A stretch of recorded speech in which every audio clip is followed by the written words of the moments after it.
and special needs amongst children. In today's program on the 3 most common mental health issues in adults, we have with us Ms.Komal, who is a senior associate at Anna Chandy and Associates. She is a counselor with an experience of over 6 years and having dealt with varied issues. Thank you for joining us, Komal. Thank you, Bala. Hosting the show with me today is Mr. Sidney Murli. He's an IT professional at Google X, and he is a Gallup Strength Finder coach. What an interesting title, Murli.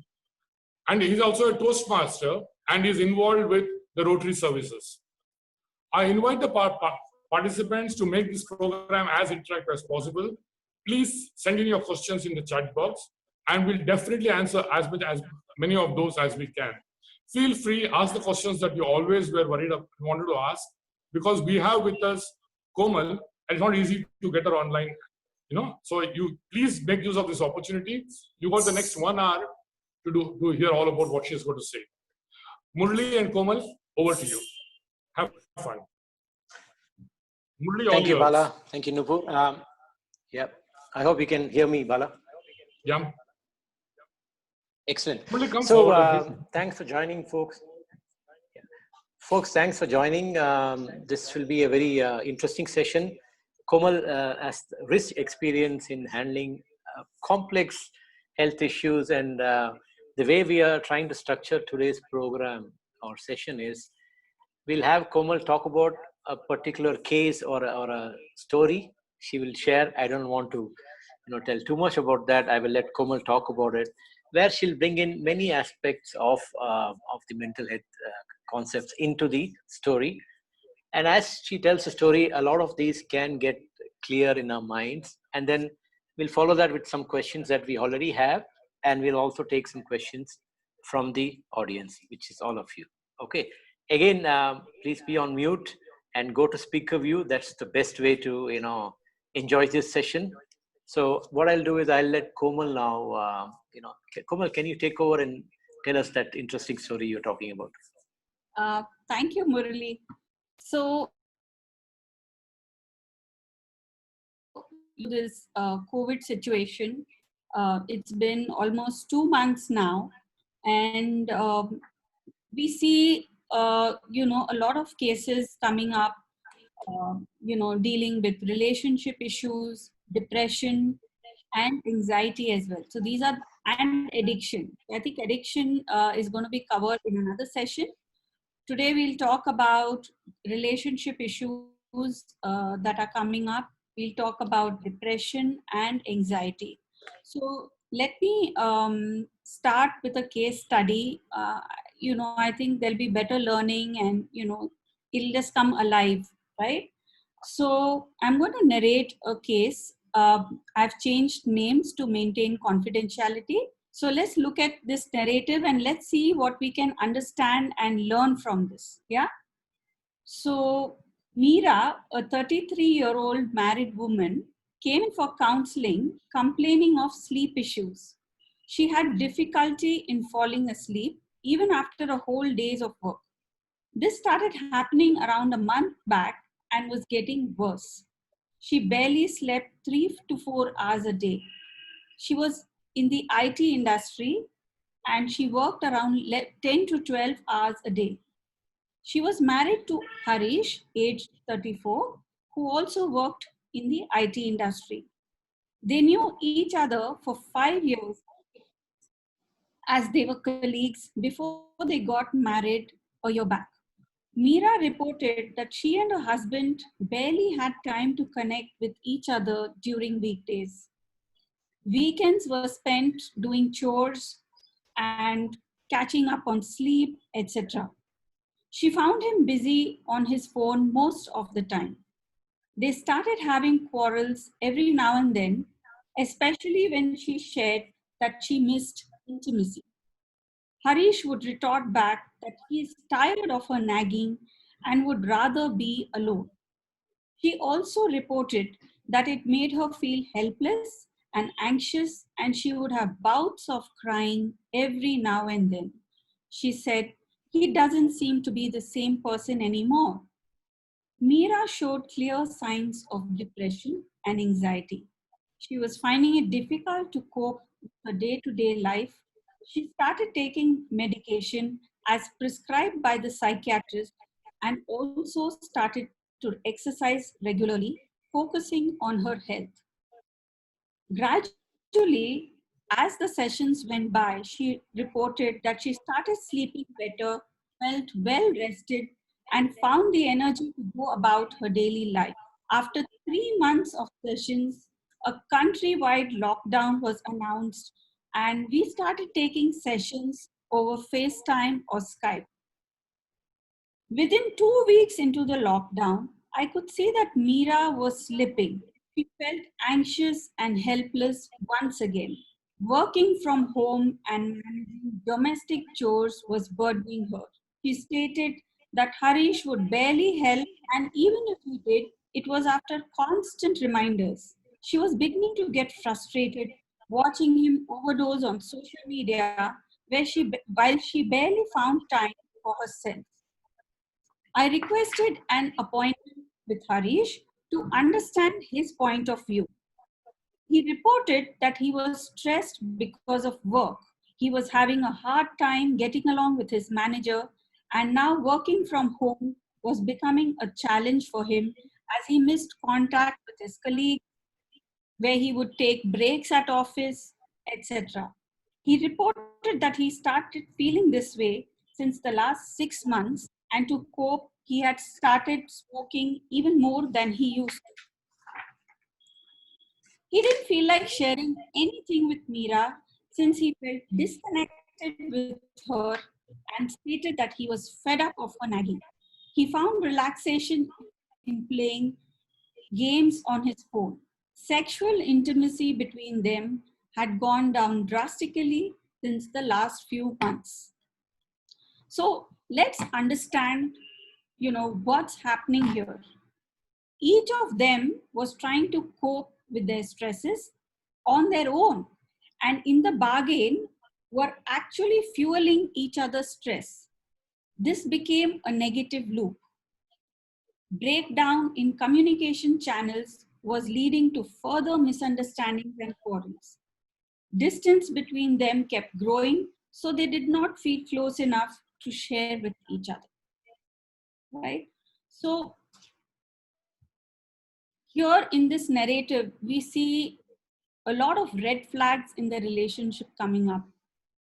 We understand that Meera was going through, sleep issues, since a few weeks.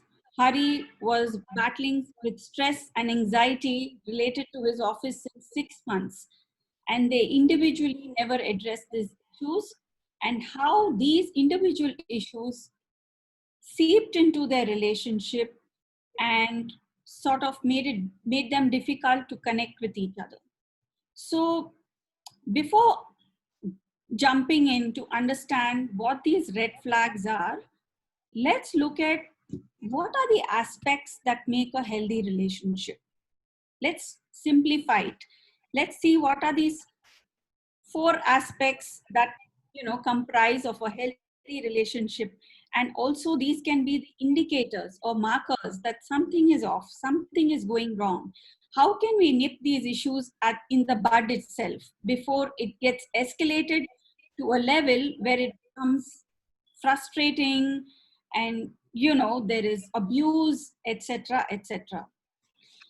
So Harry and Laura Boyd were two psychotherapists who formulated a theory in 1981, and they spoke about 3 important aspects of a relationship. They spoke about compatibility, care, and closeness. And later on, they also added communication. So we look at these 4 aspects of a relationship, and we are talking about intimate relationships here. We are talking about partnerships. It's a specific type of relationship that we are talking about, right? So let's look at what is compatibility in a relationship. So compatibility is when you agree at a very intellectual, cognitive level, when you broadly agree with each other, we say, okay, there is compatibility. At a very broad level, it's not like I like blue, you like green, so there's no compatibility. No. Okay, where do we want to invest our finances? Which house are we going to buy? Which school to put our kids into? So, on these larger, broader aspects of life, if there is some sort of agreement, we'll say, okay, there is compatibility between the two. And please remember, we are not looking at a 10 on 10 in all aspects. We are not looking at a perfect relationship. We are looking at a healthy relationship. So then what is care, right? What is care? Care is actually a natural form of, compassion and nurture that you feel for somebody. And please understand, care is something that comes naturally. I cannot force somebody to care for someone. Neither can I force somebody not to care for someone. It comes very naturally. So if both the partners care for each other, it's a very, very important aspect in the relationship. And if a person stops caring, if one of the partners stops caring for the other, it means that that person has psychologically exited the relationship. Then it becomes very difficult to repair this relationship or to work on this relationship. So care is actually a very important element, and it comes naturally.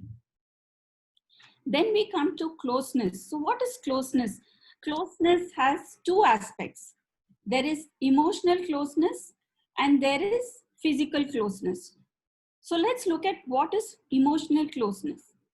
Emotional closeness is about sharing and supporting each other. Please understand, it is not about becoming dependent. There is a huge difference between the two. When you become emotionally dependent, if one of the partners becomes emotionally dependent, the other partner actually starts feeling overburdened and probably even claustrophobic. So let's look at what is the difference between sharing and supporting, and what is the and how does it feel when it becomes. So supposing I have an issue, right? I have an issue, say, in my office, and I want to share it with my husband. And I call him up, and he keeps cutting my call, which is probably indicative that he is in a meeting or he's busy. Now, if I'm unable to contain myself, and if I start reacting, and I can't manage my emotions without talking to him, it's an indicator that I've become emotionally dependent on him.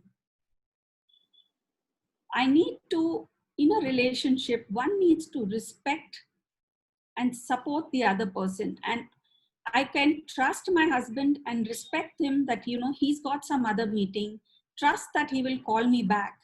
And also need to have contain myself and be patient that maybe at the end of the day, I can talk to him about it. Right? So if I'm able to contain myself and have a conversation with him at the end, and we have a good discussion, then this is called emotional sharing and supporting. And this is what is called emotional closeness. But if I'm getting reactive, I can't wait, I start blaming him, etc., then this is called emotional dependency. Actually, this leads to toxicity in a relationship. Yeah. So then what is physical closeness? Physical closeness is, a good question to ask is, am I comfortable, with physical proximity of this person? Am I comfortable with physical touch? Do I have consent?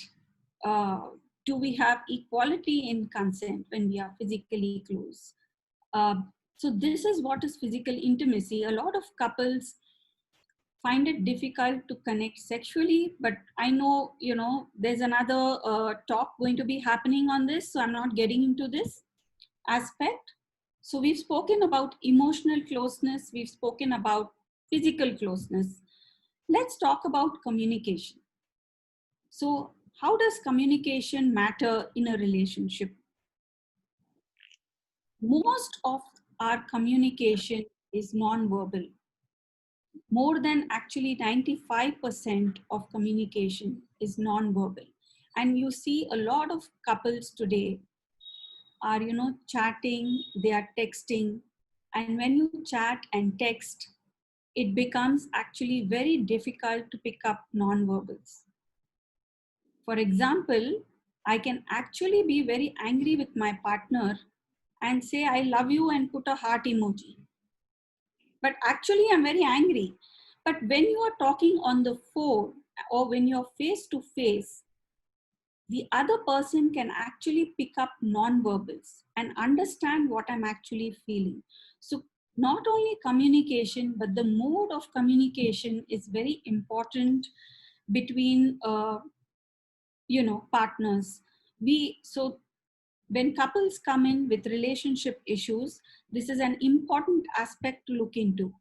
How are they communicating? Not just how much, but what is the mode of communication they are using with each other? Most of the time, each one is on their phone, overdosing on social media. Again, this is a very common problem. So spending quality time with each other, maybe not verbally communicating, just some listening to some music together, sitting in the same room with each other. There are a lot of non-verbal communication going on.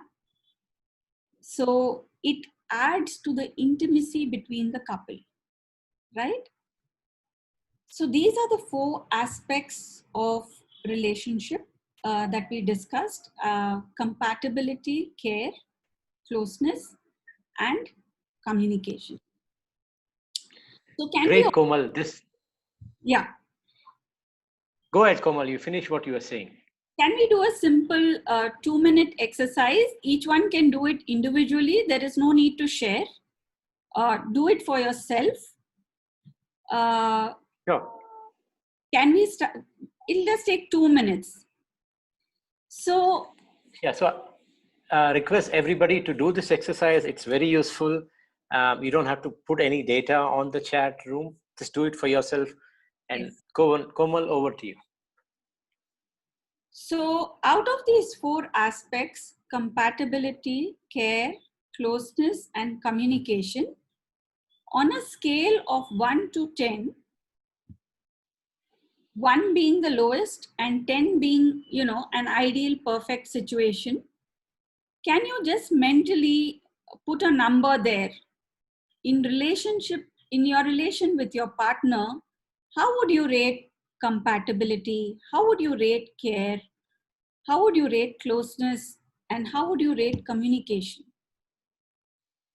1 being the lowest and 10 being, the ideal situation. Give them 10 seconds, Komal. Yeah. Thank you.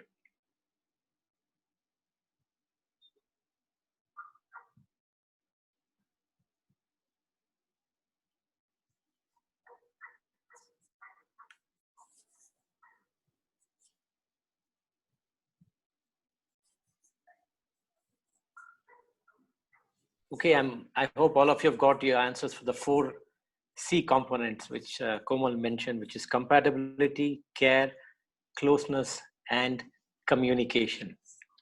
So you might identify 1 where there is room for improvement, 1 of the element in which there is room for improvement, and think about 1 small step that you could take from your end to improve on that particular aspect.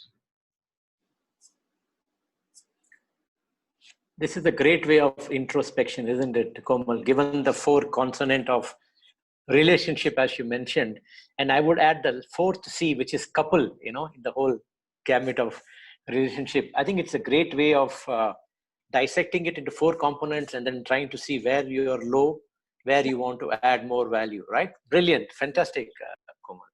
And it's a good way of identifying red flags. Excellent. Yeah, that is true. I mean, if you introspect, you know where is a red flag with you, and probably you might find a red flag with your partner, and maybe the partner can also do this exercise, Komal. Yeah, sure. Why not?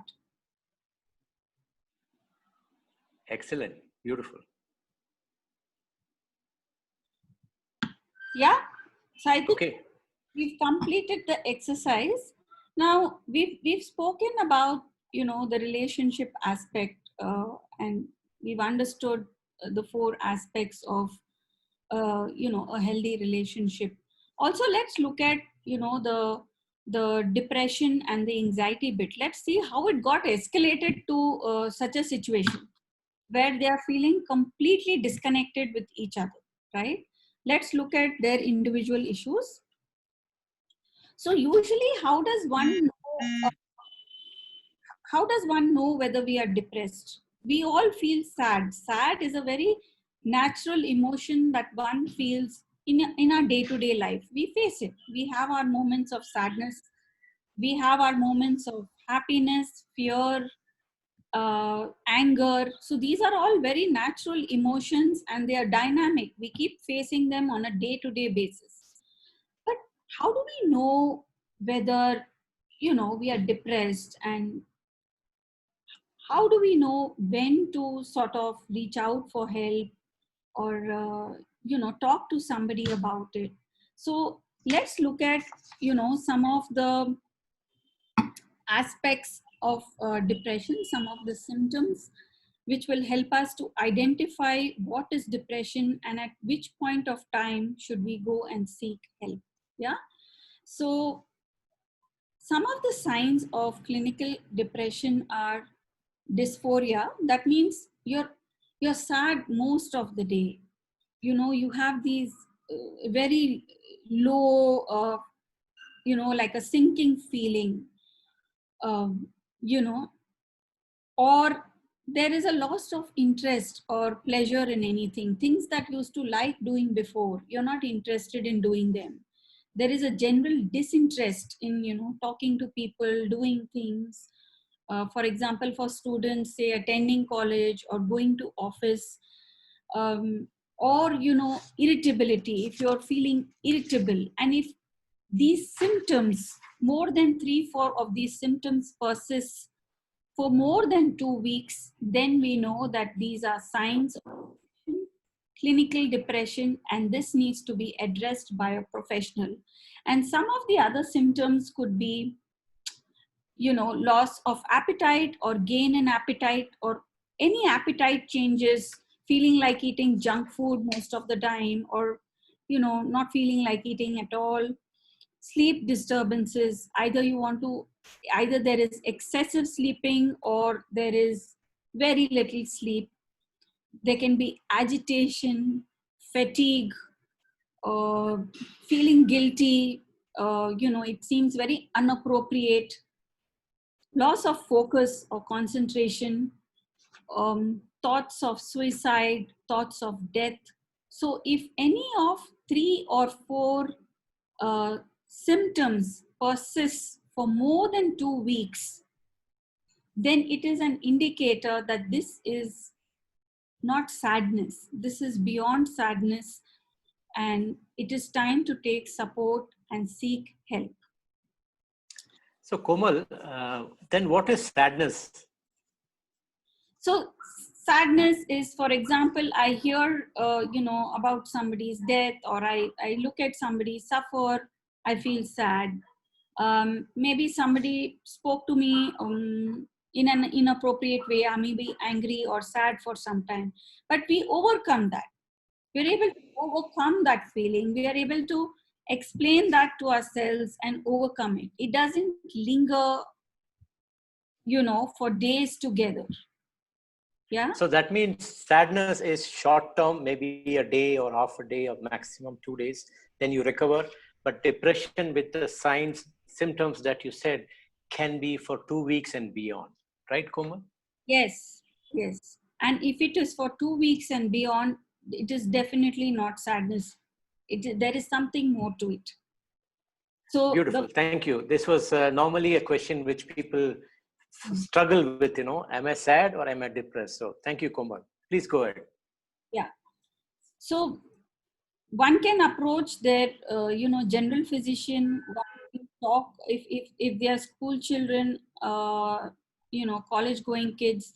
You can reach out to others in your family, your friends. If you're still confused, if you're hesitating, so the key is to seek support. Seek support. Talk to somebody. Komal, I want to come in here. Komal, sorry. Yeah. The problem about going and seeking help, which is what you're right. First thing is there's a lot of denial amongst people. Okay. And the second is the whole, whom do I tell? What will people think of me? I mean, that is the biggest issue that everyone's facing. So how does one get over that? So yes, so we have to look at mental health just like we look at physical health. Supposing I have a fracture, am I going to sit at home and think, what will people think? Am I going to think? All collectively make an effort to destigmatize it. We don't have to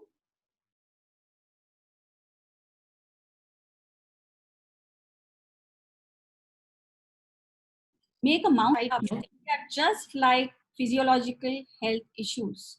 If I have a fever, if I have an infection, if I have a fracture or any other physiological issue, will I not reach out? Will I hesitate? So then how is mental health different from physiological health? Yeah, I guess it is the exposure, right? Sorry? Sorry, go ahead. Nice question. What a good question. Yeah, I guess it depends how you get the courage. For example, Deepika Padukone opened it up and people started following her after that, right? So I think physically we go to doctors because we know there is something. We are used to it. We've seen others do it. But for mental health, we are not used to it yet. And probably these sessions will encourage and make people go and seek somebody bravely without being shy or feeling awkward about it. Right, Komal? Absolutely. So we have to look at mental health issues the same way as we look at physical health issues. Yes. So I have another question, Komal, if I may. Sorry, Murli, 1 second. How do the people Sure, around the person recognize these symptoms? The same thing, if I experience a family member or a friend being irritable and going on for more than 2 weeks, 3 weeks, or see any appetite changes, sleep disturbances, I get a sense this person is feeling fatigued all the time. I might not know internally what's going on in this person's mind or what they might be thinking and feeling, but then these are some of the indicators. And if I see this going on for a period of time, these are indicators. I can actually go and ask, are you okay? Let's go to a doctor. Let's go to a professional, Okay, Komal, since we are on the subject of depression, one of the participants asked a very interesting question. Yeah. If we recollect memories and cry, plus keep it bottled up, is it depression? Again, if you're recollecting memories and if you feel sad for a while and it goes away, you're able to overcome it, then it's okay. You talk about it with someone and you're able to overcome it. But if it goes on and that those memories keep lingering in your mind and you don't know how to cope with it or deal with it, and it's a trigger for you, it becomes a trigger for you, that's an indicator that you definitely need to speak to someone about it, because now it's out of your control. Every time you think about it, you're getting triggered. There's also a very, thanks for that. I mean, one more participant saying, I find it very difficult to convince somebody to seek help. Yes, so it is a challenge sometimes, but I think it's better to educate that person first. Educate them, like, hey, see, these are the signs, and this is what is probably going on. Let's go to a general physician if they are feeling overwhelmed with, going to a psychiatrist. They can always go to the general physician. They can educate them about what is counseling. Counseling and therapy is just talking to someone. It's not rocket science. people have a lot of myths and misunderstanding about what counseling and therapy is. So they can actually, demystify counseling for them. They can explain to them, so psychoeducate them.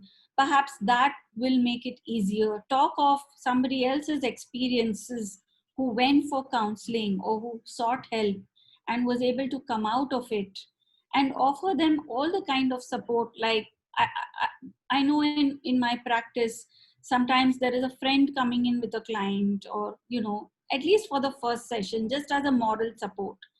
And then once the client is comfortable, they're able to come on their own. They're comfortable coming on their own.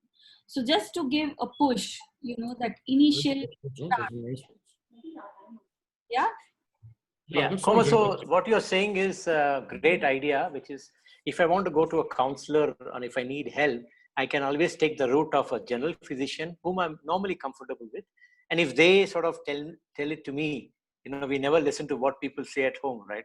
But then my doctor says something, then I will listen. So that's a great way to go and find a nice counselor, right counselor, and get help, isn't it, Komal? Yes. And another way is, if you feel, your loved one or somebody close to you, emotional response is nice. difficult to get them to Too.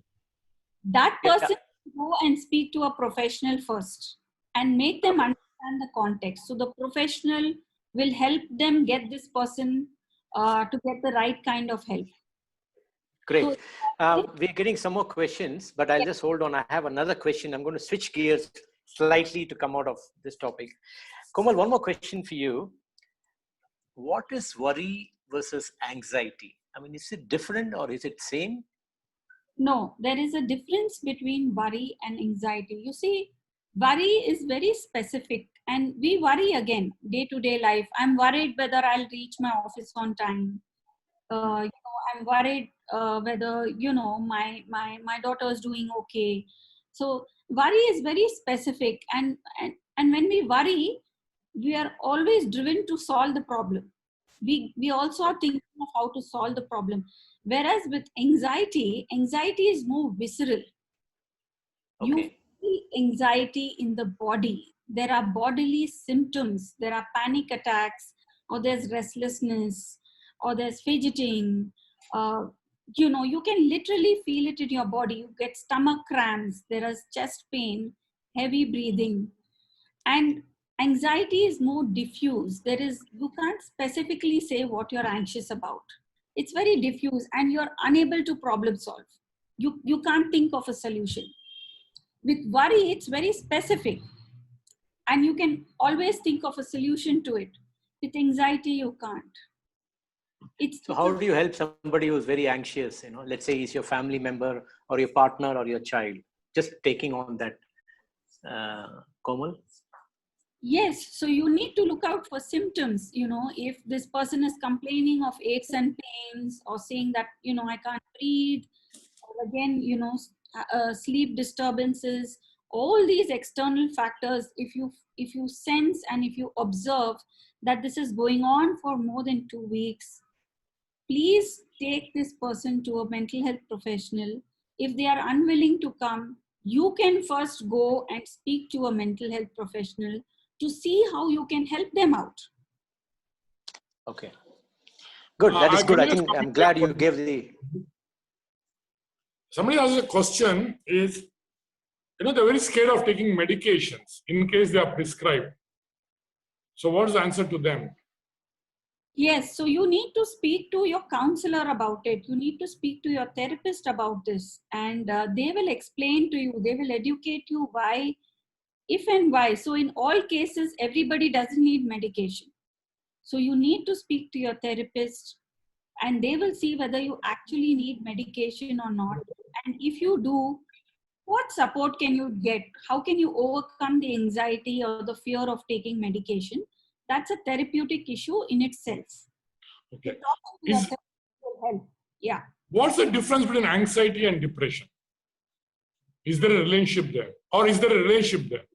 There is a relationship. Actually, anxiety and depression are like two sisters. So if one has anxiety over a long period of time, it's quite likely that they will also get depressed, and vice versa. Sometimes it's difficult to explain, which came first, the anxiety or the depression. Sometimes people come in with both. So yes, there is definitely a relationship between the two. Just building on that, there's another question here, Komal. Somebody is asking, again related to depression, can someone have a relapse after actually recovering from depression? Is that possible? Yes, it is possible. It is possible for people to have a relapse, and they have to procedure once again. Okay. And how do they keep away from depression? Let's say I went through depression as an example, and let's say I've got treatment, cured, and how do I keep that non-depressive thinking? Any tips on that, Komal, off top of your head? You don't have to tell the whole thing, but just curious. No, I think the best way is to nip it in the bud. When I find myself feeling intensely or feeling overwhelmed, and this is going on beyond 10 days, 2 weeks, I've already been through depression before. I must be able to catch the signs and say, okay, now I need to ASAP go to my therapist. I need to go back to my therapist. I already know what it's like. I've already experienced it. So it's about learning from your past experience and nipping it at the bud, and not waiting for too long till it becomes, at a level where you have no choice but to take medication and you have to suffer so much. There's no point. So I would say nip it at. Yeah. Brilliant. I like your answer. Nip it at the bud. And I hope all of us can take that as a takeaway, because if you let it, fest, and then it becomes bigger. One more question has come through the audience. Is clinical depression different from just depression? So depression is clinical. Sadness is not. Okay. We use the word depression colloquially, so people are confused. Okay. Good answer. We used, if I'm feeling sad, I'll exaggerate it in my head and say I'm feeling so depressed. It's such a... That's true. I think people...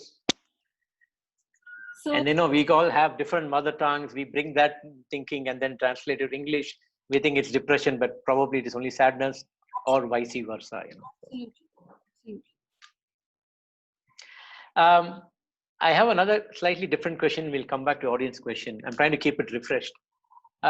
Do online sessions work, Nupur, especially since most of the country is in lockdown? There could be some more extension in some places, and people are doing a lot of things online. We are all tired of, video sessions is what I'm hearing, even at work. So in your opinion, how does online therapy work? Is it good? Your thoughts would be appreciated. So actually, there is not much of a difference, at least in my experience, between online therapy and in person. There's not much of a difference. Actually, online therapy has its own advantages. You save up on commute time. You have the flexibility of timings. You can be in the comfort of your own home.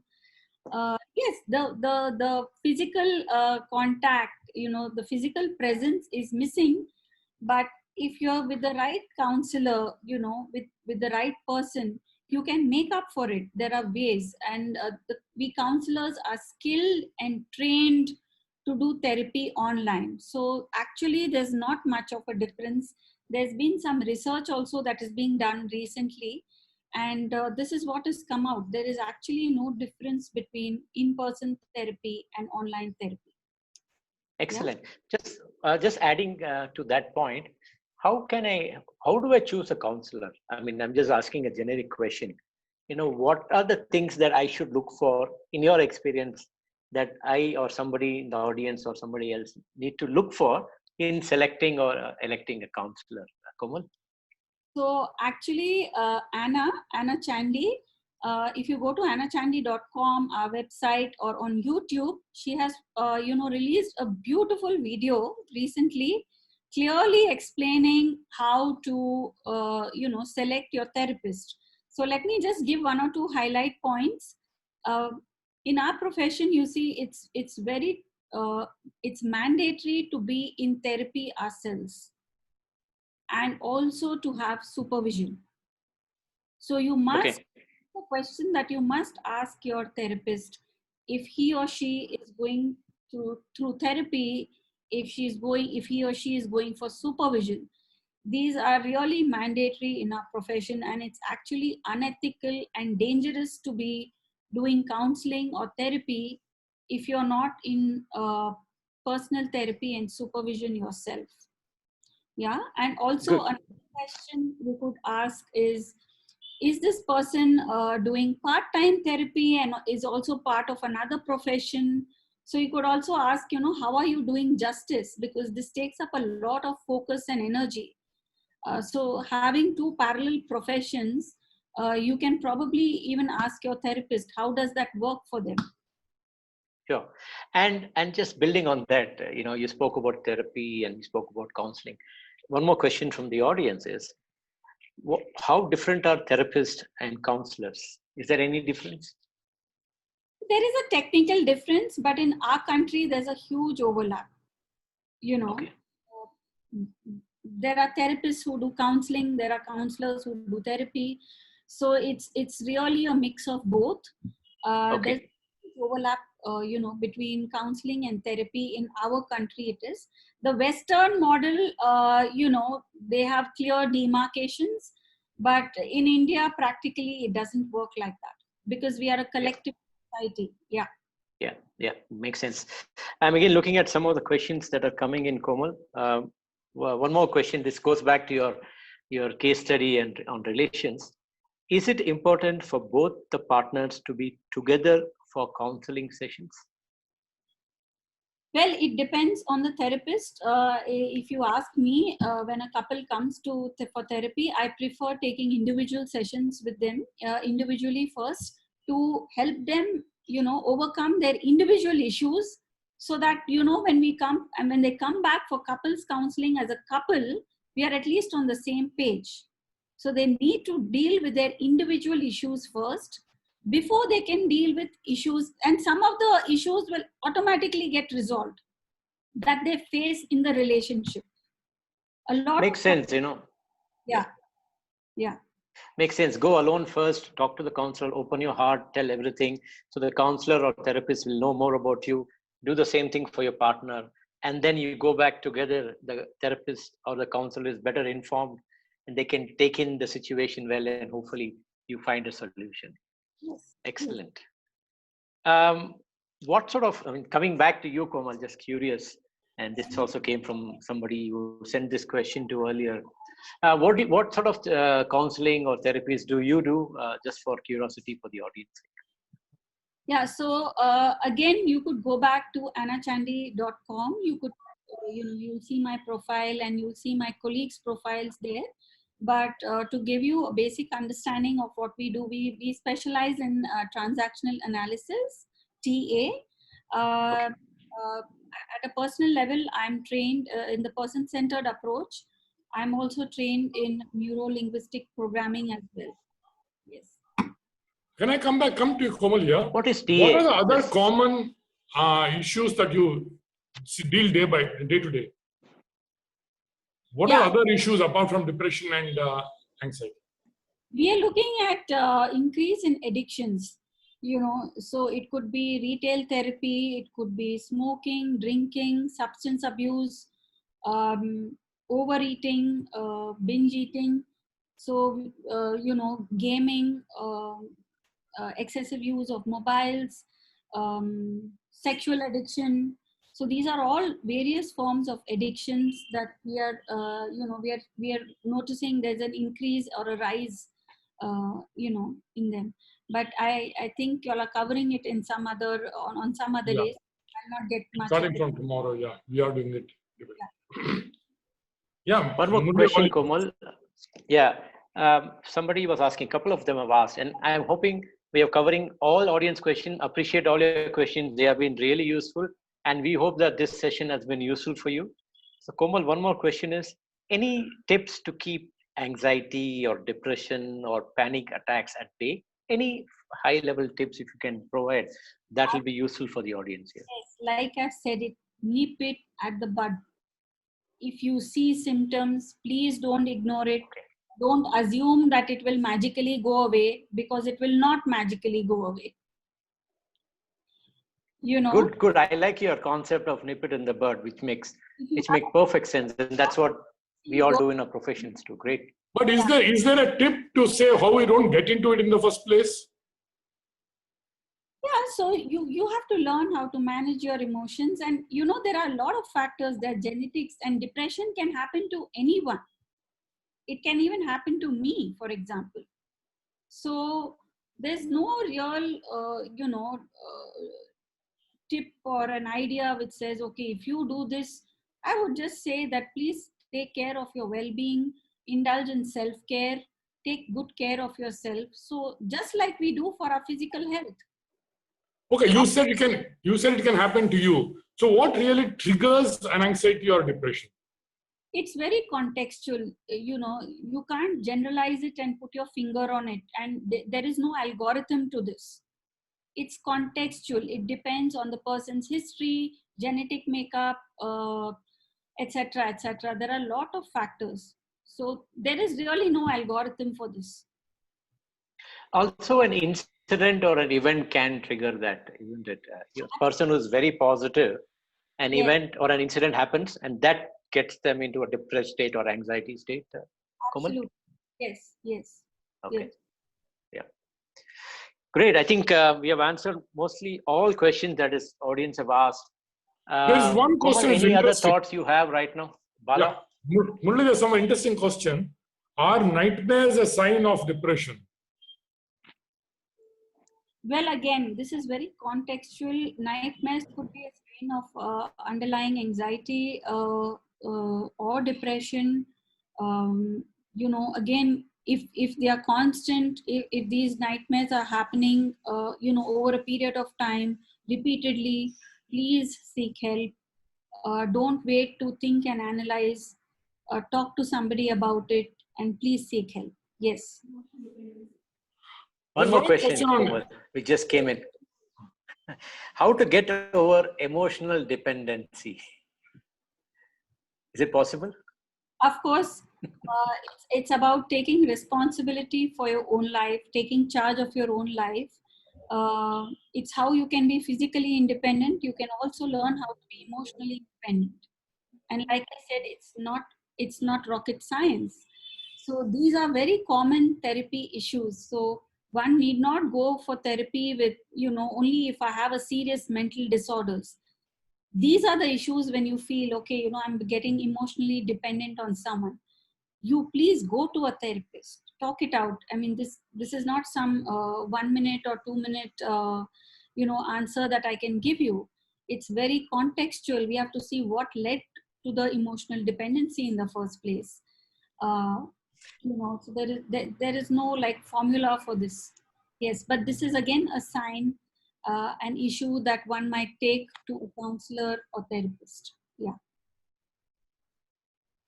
How does one improve from emotional dependency to emotional sharing? Is another question which came from the audience. My answer will be the same. Cannot answer these questions on a general platform like this without understanding this person's context, you know. But of course, you need that willpower. The awareness itself is a big, insight. If you're aware that you're emotionally dependent, and you know, to Very good. understand how it's impacting your day-to-day life, and you're not able to take charge of your own life, then this is an issue that you take with a counselor. Yeah. Good point. I think that awareness, brilliantly put. And I also still like your case study concepts. I want to just repeat it as a summary for audience. Compatibility, care, emotional and physical closeness, and communication. Brilliant. That was very well put and good case study. It opens a lot of mind sharing and thinking for people here in the audience and folks who will be seeing it afterwards who couldn't join today. Komal, thank you very much. Bala, you have any other thoughts, questions to ask Komal? I think we got another 5 more minutes so the audience can ask them questions. Sure. We got enough time for about 3 questions. Yeah, I've got another question. Just give me a second. Sometimes blocked communication channels leads to depression. Is it right or wrong? Yeah, it depends on how it's impacting you. How are you responding to this locked communication? Like again, I said, are you getting anxious about it? You feel helpless about it, and if this feeling intensifies over a period of time, then yes, it can lead to depression. Good. One more question. This is more, I would say, one of your solutions, which I think Komal you would give. But anyway, the question is, does it help a person to take a break and go on a tour or travel or trip when they are too worked up? Do you think self-prescription is a way of cutting out of depression? No, Probably there are two questions there. breaks are good. We all need breaks. Breaks are good, but the part where this person is saying self-prescription for depression, usually it doesn't work. It doesn't work. Makes sense. Seek help. Taking a break is good, but also seek help. Okay, Komal, let's almost close here now. What are the basic misconceptions on these things? Relationships, depression, anxiety. Some of the misconceptions have come up in the questions, like this person said self-prescription. This is a huge misconception. Thinking that therapy is only for serious mental disorders. This is another huge misconception. Another misconception is, one session of therapy will miraculously be transformational and, I can heal myself. That is a huge misconception. It's a process. Counseling and therapy is a process. It's not a one session miracle. These are some of the misconceptions, common ones at least. The stigma around mental health. Yeah, makes sense. One more question. Is schizophrenia completely treatable by medication alone? Komal? Well, that's a tough question. But I think it will be better treated along with exercise, and schizophrenia can be managed like diabetes, but there needs to be exercise, there needs to be therapy and medication. You need to take all these three routes together. Okay, last question. Yeah. How bad can it get if you don't seek help? How bad can a fracture get if I don't go to the doctor? If I fracture my arm and if I do not go to the doctor and if I don't seek help, how bad can it get? Yeah. I agree with you, Komal. I mean, I'm also a cricket coach, and we also tell in the sports, technique is one thing, but everything else is mental. So if it can be for sport, I can imagine for life, Very well put, Komal. Really appreciate all your answers. I learned a lot today, and I'm sure our audience also got a lot of insights and insights into how to handle situations, and hopefully they'll go to seek somebody's help whenever they see an issue, and they will nip it in the bud. Bala, over to you. Yeah. Thank you, Komal. Thank you, Murli. And thank you, participants. It's been, I think, a wonderful 1 hour. I just want to inform you that starting tomorrow we got a program on addiction by Dr. Vivek Benegal.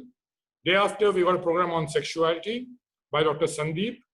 And on Monday, we have a program on the 3 most common special needs amongst children by Dr.